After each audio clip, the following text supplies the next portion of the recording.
En boxeo no puedes usar No, lente de en contacto. boxeo. Ni a palo. No te imaginas pelear de lente. Seguro. Aparte, viste que dicen a la gente lente no lo puedes pegar. Claro, no O le sea, puedes es pegar la ilegal. lente. Claro. Entonces, imagínate subir con unos lentes, ¿no? Quítate los lentes primero y después te pego.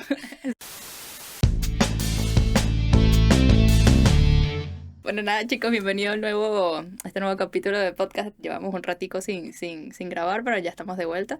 Y vinimos con toda la fuerza del mundo acá con Thalía Piñeiro.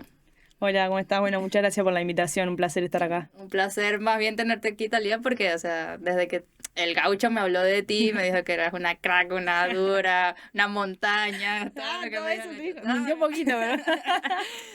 Grande, Gaucho, grande, gran persona, Gaucho. Sí, no, un Sí, un amor. gran Cuando amigo. estuvo acá estuvo súper fluido, le gustó todas las preguntas que le hicimos. Buena gente. Sí, Bien, sí. bien de Gaucho, ¿viste? Los gauchos son buenos.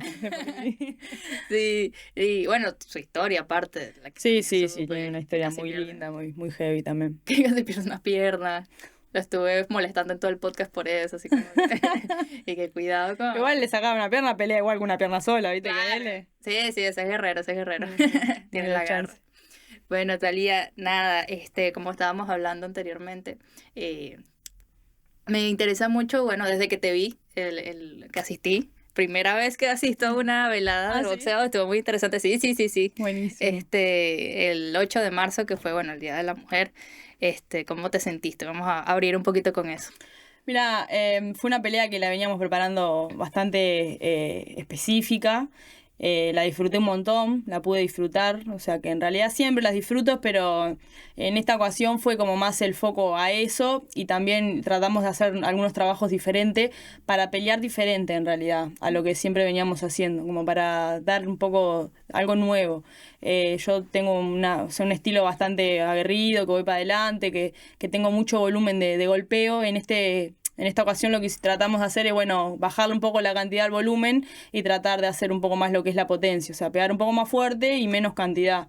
Y bueno, el plan salió a pie de letra, nosotros estudiamos la rival, vimos lo que hacía bien, tratamos de no dejarla hacer su boxeo, de no dejarla desplegar un boxeo porque era una gran rival, era una rival peligrosa aparte, entonces tratamos de anularle lo que ella hacía bien. Y bueno, en realidad salió todo perfecto, o sea, ella tiraba mucho la mano que es el jab a la panza y el volado con la mano de atrás y lo tiraba con todo el cuerpo, entonces es una mano pesada y es peligrosa. Entonces tratamos de bloquear bastantes esas manos, de dar los pasos para atrás, bueno, los primeros rounds, por ejemplo, me pasó que me encimaba mucho porque a lo que ella era bastante más chiquita que yo, me costó un poco lo que era la distancia, porque por lo general cuando hago sparring casi todos son más altos, más grandes que yo, tanto las mujeres como los hombres con los que hago sparring, así que me costó un poquito los primeros rounds como encontrar esa distancia justa y bueno, después a medida que fueron pasando lo fuimos ajustando, pero nada, lo importante creo que fue eso, disfrutarlo, ¿viste?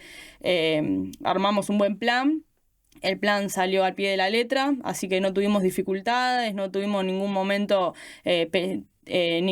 sentimos que estuviera en peligro, que había algo que no lo estábamos haciendo tan bien, obviamente fuimos corrigiendo cositas y bueno, nada, o sea, salió todo al pie de la letra. ¿Te sentiste nerviosa por ella, al enfrentarte contra ella?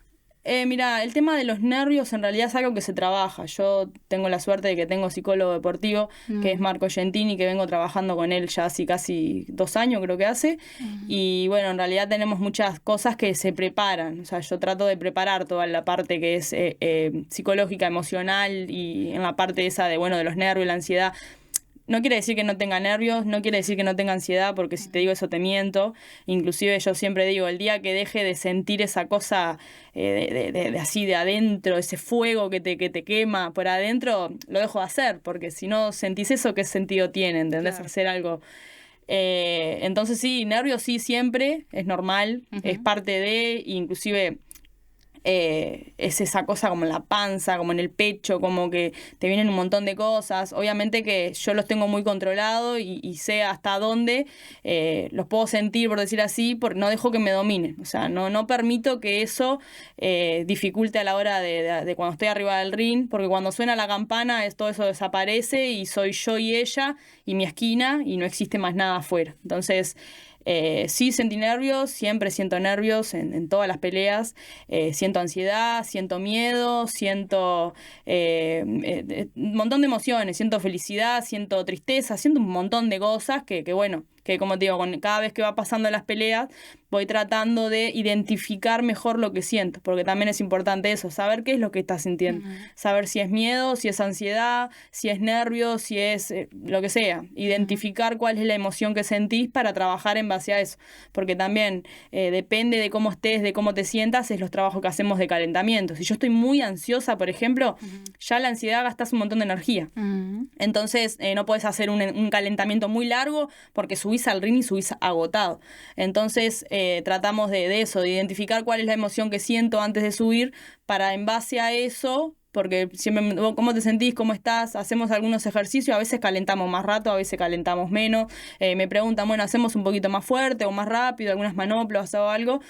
Y nada, y en base a eso vamos haciendo. En esta ocasión tuve un poquito de ansiedad en un momento, o sea, en un momento me vino como una cosa ahí de bueno, es ahora, es el momento, pero en realidad no, por suerte también las peleas que he tenido, estuve muchas veces siendo la protagonista del evento, o sea, peleando de fondo, o sea, siendo la última, como la pelea más importante.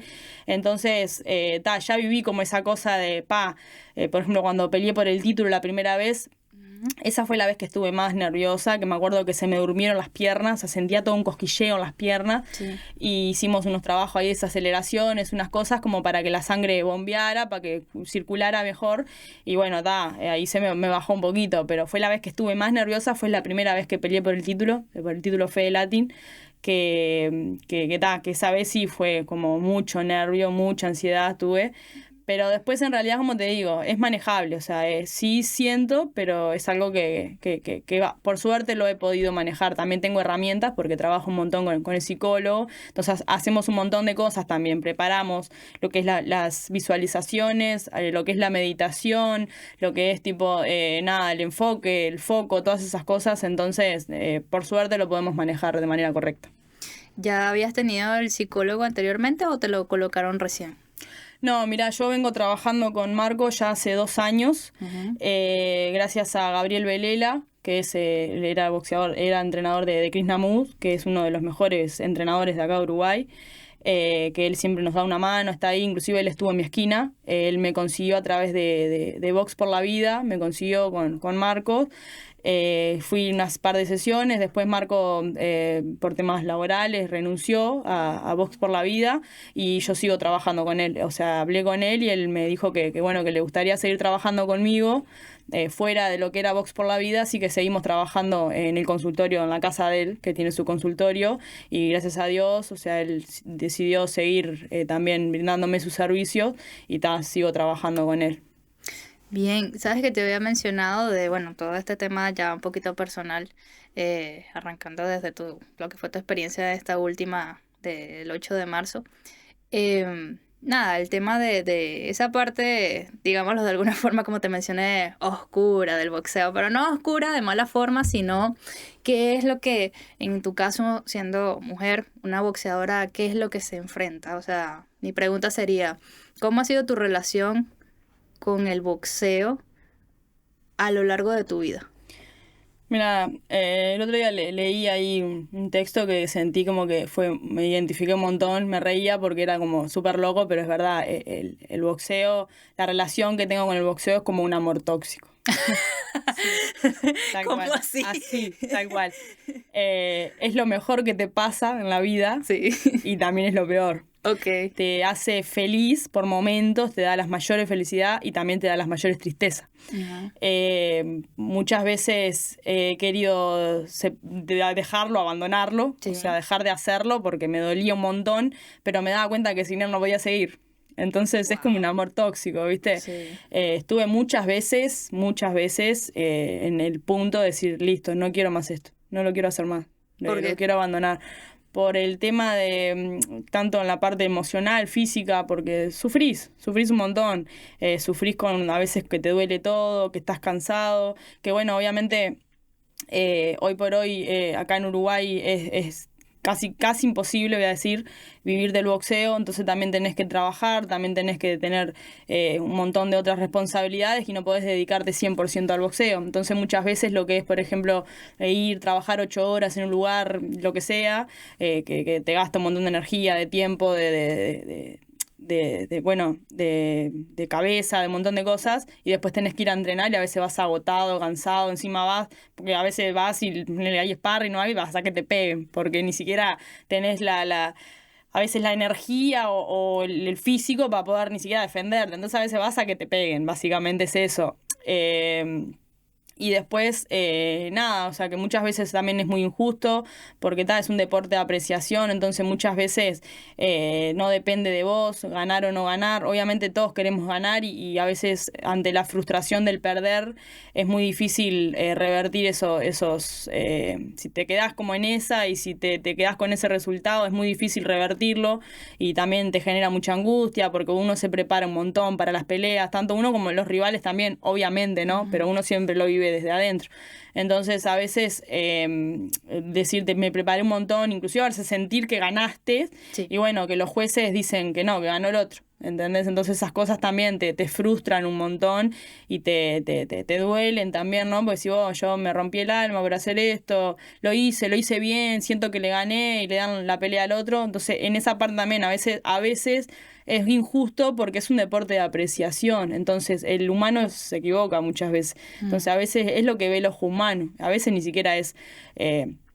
porque a veces porque tiene un preferido, o porque le gustó ese color ese día, el árbitro que está arbitrando, lo que sea. O sea, pueden haber muchos factores, o porque le gustó más el estilo del otro, lo que sea. Entonces hay muchos factores que no dependen de nosotros, del boxeador que está arriba, que bueno, que cuando sentís que hiciste lo necesario para ganar y no te la dan, eso te genera mucha frustración. Bueno, yo en mi carrera en realidad profesional estoy invicta, estoy 8-0, nunca perdí. Pero en la carrera amateur me tocó perder de buena manera, o sea, saber que perdí y me tocó perder de mala manera. Viajamos a Brasil una vez para un torneo WBC y bueno, llegué a la final y era contra la local de ahí de Brasil, era brasilera, encima entrenaba ahí mismo en el gimnasio donde se hizo el evento, todo. Y nada, yo tuve la sensación de que en esa pelea, en esa final, gané. El ganador llevaba un cinturón WBC de los verdes, Sí. amateur, y yo ya estaba como... Antes de pelear yo ya sentía que tenía el cinto, ¿viste? Ya me sentía ganadora. Y bueno, después cuando dieron el fallo, que en realidad yo sentí que fue un fallo locatario, que se lo dieron a ella, para mí fue una gran desilusión, una gran desilusión. Y ahí, por ejemplo, entendí que no hay que ganar antes de pelear. O sea, obviamente uno tiene que subir con la fe de que va a ganar y hacerlo bien y darlo todo, eso sí, ni hablar. Pero no anticiparse al resultado, como dice, viste, no contar con el huevo de la gallina antes de que lo ponga, viste, que hay como un refrán. Entonces la desilusión de después fue muy grande, o sea, me dolió un montón esa pérdida. Y bueno, eso fue lo que aprendí en esa pelea. Esa fue mi última pelea amateur, esa vez que perdí. Sí. Después, cuando en el viaje para acá, se dio el tema, bueno, de la chance del profesionalismo. También lo que pasó es que mi carrera amateur fue muy cortita. Yo solamente tuve 15 peleas amateur. Por el tema de que, bueno, en mi categoría no habían muchas y en ese entonces tampoco eran tanta cantidad de mujeres boxeadoras y de esa categoría. Entonces después había un momento que yo peleaba en 54 kilos y era mi peso natural. Yo no tenía que recortar ni nada. Y después hubo un momento en el que dijimos, bueno, vamos a pelear con chicas más pesadas, porque si no hay con quién pelear, yo necesitaba pelear, también para ganar un poquito más de experiencia y eso. O sea, no podía directamente tener 2 peleas amateur y ya pasarme al profesionalismo. Claro. No tenía sentido. Entonces, después llegó un momento en el que dijimos, bueno, peleamos con la que sea, hasta 60 kilos con cualquier. Y son un montón de kilos de regalo en realidad. Y tuve ahí 3 o 4 peleas que fueron pesos más pactados, que la otra chica pesaba mucho más que yo. Por suerte me fue bien en casi todas. Y bueno, cuando se dio el tema del profesionalismo fue como algo súper... Obviamente que era algo por lo que veníamos trabajando y era lo que buscábamos, pero creo que se dio un poco antes de lo que esperábamos inclusive. Sí. Y cuando se dio la chance del profesionalismo, bueno, yo lo hablamos con mi entrenador y tal, él me decía que bueno, que él sentía que yo estaba lista para eso, porque nosotros siempre tratamos de ser profesionales antes de ser profesionales. O sea, nosotros en el amateurismo ya teníamos la mentalidad de profesionales, en todos, tanto de llegar temprano, de llegar en hora, de hacer las cosas que había que hacer, de estar enfocado en las horas de los entrenamientos, de hacer, si los demás hacían 15, tratar de hacer 16. Siempre estábamos como en esos detalles de ser más profesionales siendo amateurs. Entonces, claro, ya estábamos como con esa mentalidad en realidad. Después lo diferente, obviamente, era los guantes más chicos y sin cabezal, ¿no? Bueno, yo tengo la suerte de que mi entrenador también es mi pareja, entonces los dos también, él es una persona que vive para el deporte, o sea, es un dedicado 100% al deporte. Y bueno, él siempre tuvo una mentalidad súper de grandeza, de crecer, de avanzar, de ir para adelante, de no quedarse en las derrotas, tiene una mentalidad súper fuerte, entonces siempre me transmitió todas esas cosas. Yo al principio en realidad ni siquiera tenía fe en mí, o sea, yo no confiaba en mí misma y él fue alimentando eso y o sea, me hizo creer en mí, me hizo darme cuenta de que era posible, de que podíamos soñar en grande, de que habían más cosas más allá, que había que esforzarse un montón, obviamente, y había que hacerlo más que los demás y había que insistir y que había muchas veces que no iban a salir las cosas y que teníamos que seguir insistiendo, que es como la vida misma, ¿viste? La vida misma es así, tenés que laburar, tenés que insistir, tenés que luchar, tenés que te caes, te volvés a levantar y volvés a empezar. Y bueno, el deporte también es así, entonces él me enseñó a vivir el deporte y a dedicarnos 100% a eso. Entonces siempre fue muy duro para mí también, de alguna manera. Primero porque yo no tenía esa fe en mí, entonces era muy difícil arrastrar conmigo misma, por decir así. Él es muy exigente, Alexis se llama. Alexis es un entrenador muy exigente y bueno, también la suerte por un lado y también por otro lado la desdicha de tenerlo en casa. Claro. Entonces era mi entrenador en el gimnasio y cuando llegábamos a casa yo te llevaba al entrenador a casa. Entonces a veces se hacía muy difícil todas esas cosas. Después también lo que era, por ejemplo, el tiempo. Nosotros en realidad no es que estábamos todo el día juntos, pero yo trabajaba y él también. Después nos íbamos en el gimnasio, entrenábamos, después íbamos a casa, comíamos, nos acostábamos a dormir y al otro día lo mismo. Entonces el único momento como de calidad que teníamos era cuando estábamos entrenando y inclusive de calidad de entrenamiento, porque a la hora de la calidad de la pareja era muy difícil. Era casi que no teníamos tiempo directamente, o sea, porque vivíamos para entrenar. Y yo al principio luchaba un montón con eso y le reclamaba un montón y tal, él me quería hacer entender que era por un propósito más grande que bueno, que era lo que, o sea, él me decía, es lo que soy, o sea, soy esto, soy un entrenador y soy un obsesionado por el deporte y no lo puedo hacer de otra manera, ¿me entendés? Entonces, al principio yo le reclamaba un montón, le decía, che, pero es como que me siento sola, o sea, siento que tengo un entrenador pero que no tengo una pareja, entonces había muchos conflictos emocionales de mi parte. Y está obviamente de parte de él, porque él también trataba de educarme, por decir así, de alguna manera para hoy por hoy estar en donde estamos y también de que yo entendiera que bueno, que el deporte es así de duro, que si el día de mañana yo elegía separarme de él o lo que sea y tener otra pareja por fuera, iba a ser igual con otra pareja que tuviera. Si yo me seguía dedicando a esto, iba a ser lo mismo. Porque en realidad esto te demanda mucho tiempo, mucha energía, te demanda todo, tenés que dedicarte 100%, porque no es un juego. O sea, vos no jugás al boxeo. Cuando decís voy a jugar al boxeo, no decís si voy a hacer boxeo. Vos vas a jugar al fútbol, jugás al tenis, pero al boxeo no jugás. Porque en realidad está tu integridad física en riesgo. Claro. O sea, son golpes que una vez que entran a la cabeza no salen nunca más. Entonces tenés que cuidarte un montón también. Tomando ese punto que acabas de tocar, ¿cómo ha sido esa parte bueno, básicamente el prejuicio de la mujer boxeando? ¿Cómo has lidiado con eso y cómo ha sido en tu vida esa marca? No sé si tu familia te llegó a apoyar con eso o si hubo críticas o grupo de amistad, o sea, ¿cómo ha afectado esa parte de decidirse boxeadora? Mira, al principio, o sea, imagínate con 15 años yo, cuando le caigo a mi madre con el boxeo y lo primero es, no, o sea, me dijo que no, directamente, claro. O sea, no fue ni siquiera, bueno, no, que te van a lastimar, que te van a lastimar la cara, que te van a romper la nariz, que te la van a desfigurar la cara, que sos bonita. Yo siempre fui muy flaquita, siempre fui. Entonces, claro, ella me miraba y decía, o sea, sos un palito, te van a agarrar, te van a lastimar, o sea, te van a lastimar feo, o sea, te van a noquear, todos esos prejuicios. Y después, obviamente, era un deporte, ¿no? Que es un deporte de hombres, que hace otra cosa, que no sé qué. Y en realidad a mí, o sea, el tema del boxeo me surgió porque una amiga de mi hermana hacía y un día me lo sugirió y yo me quedé con eso y fue como que, bueno, ¿por qué no? O sea, fue como que ella me dijo y se me prendió ahí un algo, ¿entendés? Una llamita, no sé. Te atraía ya la idea Sí, en realidad o sea, no porque en realidad nunca miré boxeo, nunca fui una chica ni de pelear, ni cero, cero, inclusive todo lo contrario. En la escuela yo era la típica que no quería pelear, que no quería lío, que trataba lloraba para no ir a la escuela si alguien me quería pegar, o sea, a ese nivel, ¿entendés? Entonces, cero, cero. Y cero deporte también, porque en realidad mi casa no era una casa que fomentaran el deporte, ¿viste? Mi papá toda la vida laburó en la construcción, mi mamá siempre fue ama de casa, mi hermana trabajó siempre, entonces cero deporte. Y bueno, cuando hablé con mi papá, en realidad, que bueno, que si él me apoyaba y él me dijo que sí, que él prefería 1000 veces que yo estuviera en un gimnasio haciendo deporte antes que estar todo el día ahí haciendo nada en la calle.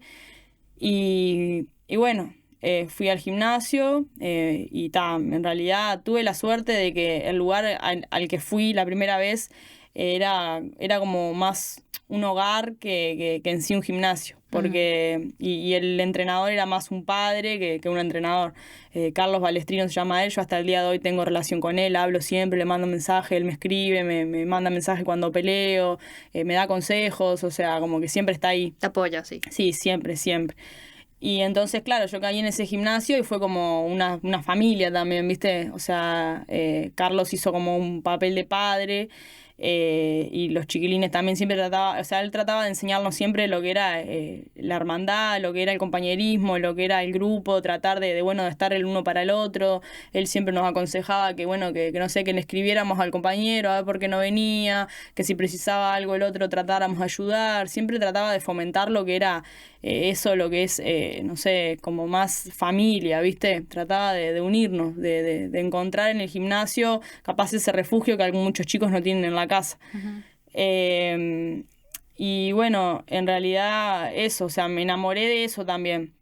De esa parte, ¿viste? De esa parte tan humana del boxeo en sí, porque fue o sea, el primer lugar que ahí me enseñaron eso, me enseñaron que el boxeo era eso, entonces lo aprendí de esa manera, no de la manera de que tenés que pelear y ganarle al compañero y de ser rival de tu compañero y tratar de ganarle y de ir y pegarle, no, era todo lo contrario a eso. Inclusive hacíamos sparring o algo y si alguno le pegaba mal al otro o algo, pedíamos disculpas y terminaba el sparring y nos sentábamos a charlar, o sea, nada de que quedara la bronca o algo después de hacer sparring, esas cosas. Entonces me atrapó toda esa parte, ¿viste? Toda como te digo, esa hermandad que había alrededor, además de lo que eran las piñas, o sea, iba mucho más allá de las piñas, ¿entendés? Claro. Entonces, nada, empecé a entrenar, me encantaba, me acuerdo que siempre... a veces era la única que iba, con lluvia, con tormenta, con frío, con granizo, con lo que sea, yo siempre estaba en el gimnasio. Y entrené un montón de tiempo, estuve como 1 año y pico, que no faltaba, que iba siempre, que a veces los fines de semana hacíamos comida, me quedaba ahí. Inclusive después de un tiempo que yo me fui de mi casa, o sea, me fui de la casa de mis padres, yo tenía un novio y vivíamos en la casa de la mamá de él y Carlos me dio, había una pieza en el gimnasio y me dio para vivir en el gimnasio, o sea, viví en el gimnasio y todo también, o sea, fue mi casa también. Y bueno, nada, o sea, me enamoré de toda esa parte. ¿Nunca te dio miedo el tema de los golpes en la cabeza? ¿O te preocupó?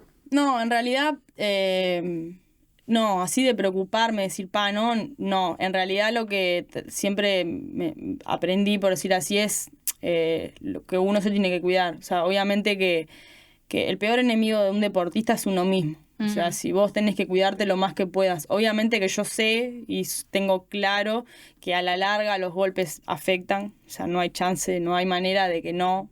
O sea, pero también sé que depende de uno, por ejemplo, de tener una buena defensa, de usar cabezal cuando hacemos sparring, de tratar de recibir la menos cantidad de golpes posibles a la cabeza. Entonces, ahí prevenís un montón.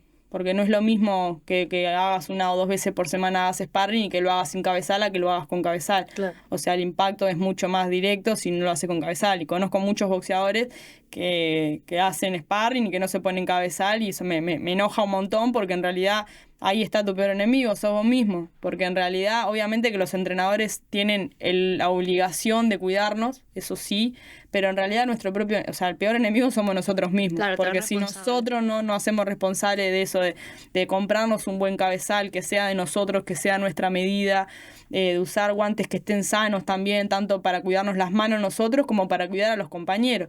Porque a veces también hasta eso, vas a hacer sparring con alguien y se pone unos guantecitos que están pelados, todos secos, así que no tienen relleno, no tienen nada, y también el golpe es otro. Entonces, también eso, ¿viste? También de aprender a cuidarnos y a cuidar a los otros. También, por ejemplo, no sé si haces sparring con algún compañero y capaz que lo tenés ahí como para rematarlo, para noquearlo y aflojar un poco, decir, bueno, no. O sea, son pequeñas cosas que las vas aprendiendo también con los años, ¿no? Uh-huh. Con los años de gimnasio, y también es como te digo, también depende del entorno, o sea, también depende de eso, porque de lo que te enseñan, ¿entendés? De los valores, también es un tema de valores, de los qué valores tenés vos a la hora de entrenar, a la hora de competir con tus compañeros, porque también otra cosa, en las peleas, obviamente, recibís un montón de golpes, hay mucho daño, todo, pero el mayor cantidad de daños está en los entrenamientos. O sea, hay un montón de casos de boxeadores que mueren en las peleas, sí, o mueren después de las peleas, pero en realidad el daño no es que murió por las piñas que le dieron en la pelea, es un daño que viene acumulando en todos los entrenamientos, porque ahí es donde más recibís golpes, en donde más recibís piñas es en el gimnasio, no es en las peleas. Obviamente que hay peleas que son durísimas, que se rematan a palo, que recibís un montón de piñas, pero igual, el daño es acumulativo, o sea, las piñas son acumulativas, cada piña que entra no sale, entonces también depende mucho de cuánto uno se cuide. Como te digo, o sea, tuve la suerte y tengo la suerte de tener un entrenador que es muy consciente de esas cosas y que nos cuida un montón y que también nos da las herramientas para que nosotros hagamos lo que depende de nosotros, ¿no? Que es, por ejemplo, eso, o sea, tener buenas herramientas de trabajo, que tanto unos buenos guantes, un buen cabezal, un buen bucal, todas esas cosas, en realidad esas cosas nos pertenecen a nosotros, somos nosotros los que tenemos que hacernos cargo de esa parte, ¿no? Claro. Talia, última pregunta para cerrar. Vi que quieres, luego que te retires, tengo entendido, quieres abrir un gimnasio. Sí. Correcto, para niños, adolescentes. Sí, en realidad más que un gimnasio sería como un centro de alto rendimiento, ni siquiera de alto rendimiento, sería como un centro. Yo sé que es una idea a veces un poco loca y descabellada y difícil, sé que es muy difícil, pero bueno, creo que haciendo las cosas bien en mi carrera, primero sé que son etapas, ¿no? Primero estoy en esta etapa y sé que tengo que vivir el ahora y el acá, y es pelea a pelea, entrenamiento a entrenamiento, día a día. Pero bueno, creo que si llegando o sea, lograr grandes cosas en mi carrera, eso me va a abrir un montón de puertas. Y creo que es la manera. Tener un centro grande donde puedan ir chiquilines de bajos recursos, chiquilines con problemas, tanto sea de drogas, tanto sea problemas en su casa con su familia, o chiquilines que de repente, no sé, salen del INAO, o chiquilines que tienen problemas de adicciones o de vivir en la calle, todas esas cosas. O sea, más como para gente, chiquilines problemáticos o que tienen un entorno problemático, y poder brindarles un lugar en el que ellos puedan ir, no sé, me gustaría tipo que tengan un desayuno, que tengan un almuerzo, que tengan una cena, que puedan entrenar, que el requisito para entrenar no sea que vengan y que paguen una cuota, que el requisito para entrenar sea que estudien, por ejemplo, sea que cambien sus hábitos, enseñarles y formarlos, obviamente como deportistas, pero como personas principalmente, porque es lo que hicieron conmigo. O sea, yo creo que a mí el boxeo me formó como persona. Yo le agradezco a la vida que me haya acercado a este deporte, porque yo me considero una buena persona gracias a este deporte, ¿no? O sea, fue lo que sacó lo mejor de mí, porque también tuve mi otra etapa oscura, como ya sabés, que tuve temas de drogas y eso, y bueno, esto fue lo que me ayudó a salir de ese lugar. Si bien yo ya lo conocía de antes, yo siempre digo que el deporte salva vidas, y el deporte te enseña, o sea, te enseña toda ese otro lado, esa otra cara que capaz que no se ve todos los días, que es lo que es el compañerismo, lo que es la hermandad, lo que es la amistad, o sea, hay como hay otra cara, otro lado, y no hablo solamente del boxeo, ¿no? Sino el deporte en general, lo que es la competencia, lo que es la competencia sana, ¿no? Porque también eso, vos competís contra otro, pero de manera sana, o sea, no es que querés que lo vas a matar. Claro, no es que cuando, obviamente que implica, o sea, sí tiene violencia implícita, pero en realidad, o sea, el boxeo, ¿no? Pero en realidad el otro también está preparado para subir y pelear, y el otro tiene una esquina que lo está cuidando y tiene 4 árbitros sentados afuera que también lo están cuidando, tiene el juez que está arriba del ring que también lo está cuidando, o sea, no es así nomás, que cualquiera se sube y se matan a piña, o sea, en realidad hay muchos cuidados y también, como te digo, se prepara para eso. O sea, no es que vos te subís con alguien que nunca hizo nada y ahí sí no tendría sentido porque no habría igualdad. Claro. Entonces va mucho más allá de eso.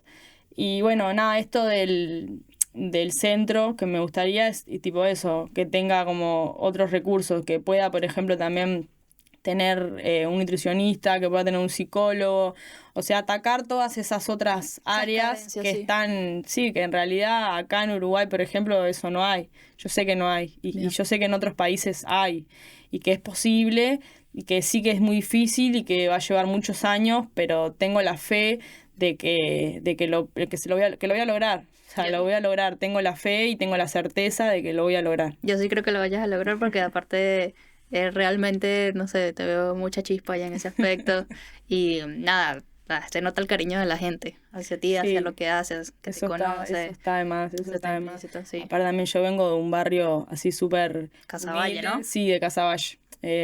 Buscás en el mapa y es zona roja. Sí. Pero nada, yo sé que también hay muchos chiquilines que a veces toman el camino más fácil, por decir así, que es el de salir a robar, el de vender droga, porque es lo que aprenden, es lo que absorben también, ¿entendés? Entonces a veces es muy difícil salir de ese entorno, porque si vos no salís y conoces otras cosas y te enseñan otras cosas y te rodeas de otra gente, es muy difícil. Claro. Y el contexto en el que viven a veces no dependen de ellos y no tienen la capacidad tampoco para romper con ese sistema, ¿entendés? Entonces también eso, saber que yo también vengo de ahí, que yo también estuve en esa, nunca salí a robar y nunca vendí droga, pero sí la consumí, entonces estuve del otro lado. Y bueno, saber que yo pude, o sea, darme cuenta que se puede vivirlo en carne propia y poder transmitírselo a otras personas y que vean que es posible soñar, que es posible salir de ese lugar, que es posible creer y soñar en grande, que obviamente que es muy difícil y que hay que laburar un montón y hay que sacrificar un montón de cosas, pero que bueno, o sea, soy como la prueba que tengo para demostrarles que es posible. Para finalizar, un consejo como boxeadora y un consejo como Thalía Piñeiro. Mira, es difícil porque en realidad... así cortito. Soy las dos cosas, pero como boxeadora, entrenen. Es lo que puedo decir. Vayan a entrenar todos los días, no falten, no importa, o sea, no hay excusas en realidad para faltar. Yo siempre digo lo mismo. Lo único que hay que hacer es ir a entrenar. Andá todos los días, no falte, que después las cosas con el tiempo se te van a ir dando, pero lo primero es eso, anda a entrenar, porque es lo primero que hay que hacer, es lo básico. Lo básico es ir al gimnasio. Y después como Thalía, que se esfuerce. Que se esfuercen, que al final del día vale la pena. Que no hay nada más lindo que vivir una vida que uno elige vivir, no la vida que nos toca. Porque a veces nos toca una vida y uno se conforma con eso y se está listo, es lo que me tocó. No, en realidad no. Eso es conformismo, hay más allá. O sea que se animen, hay que animarse, eso es verdad. Hay que animarse y hay que atravesar un montón de miedos y de obstáculos que son difíciles, pero no son imposibles. Que se animen, sería como eso, que se animen a más, a ir detrás de esos sueños locos que capaz que tienen, que lo hagan. ¿Redes sociales, Thalía? Thalía Piñeiro, mi Instagram, que es ahí me van a encontrar, ahí estoy siempre contestando siempre mensajes. Trato de estar al día con toda la gente que me escribe siempre todo el tiempo. Sí, eres un amor de verdad, accesible allí. Muchas gracias. Nosotros de Podcast TV y bueno, muchísimas gracias, Thalía. ¿Crees que podamos tener otro espacio contigo y con otras boxeadoras para compartir como, no sé, experiencias en el ring? Obvio, siempre. ¿Sí? Sí, sí, sí. Bueno, eso lo planificamos entonces para otro Buenísimo, me capítulo. encantaría. Bueno, chicos, nos vemos. Hasta luego.